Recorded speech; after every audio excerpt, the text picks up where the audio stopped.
High সবাইকে, আমি মিমি চলে এসেছি নতুন একটি ব্লগ নিয়ে। আজকে ছাদে আমার মায়ের লাগানো গাছগুলো দেখতে দেখতে হঠাৎই মনে পড়লো যে আমি আর আমার দিদি বাজারে গিয়ে স্মার্ট পয়েন্ট থেকে আমরা ফালুদা মিক্স এনেছিলাম।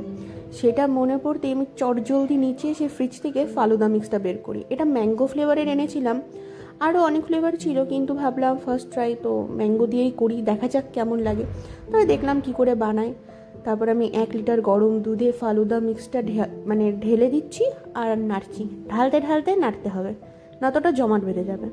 ভালো করে নেড়েচেড়ে এটা মিনিমাম আমার 15-20 মিনিট নাড়তে হয়েছিল, কারণ ভেতরে না সিমাই থাকে না সেরকম ছিল, তো সেটাও করতে সেটা রান্না হতে একটু টাইম লাগে। তারপরে এটা রান্না হয়ে গেলে ফ্রিজে রেখে দিয়েছিলাম ঠান্ডা হতে। তারপরে বিকালবেলায় আমার দিদি এটাকে একটা গ্লাসে ঢেলে দিচ্ছিল।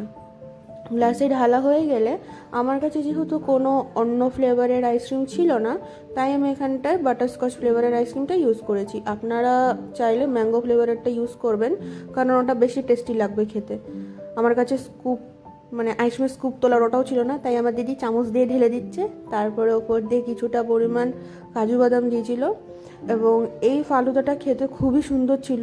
আপনারা এটা বাড়িতে ট্রাই করে দেখতে পারেন। ভিডিওটি ভালো লাগলে অবশ্যই সাবস্ক্রাইব করে পাশে থাকবেন। Thank you.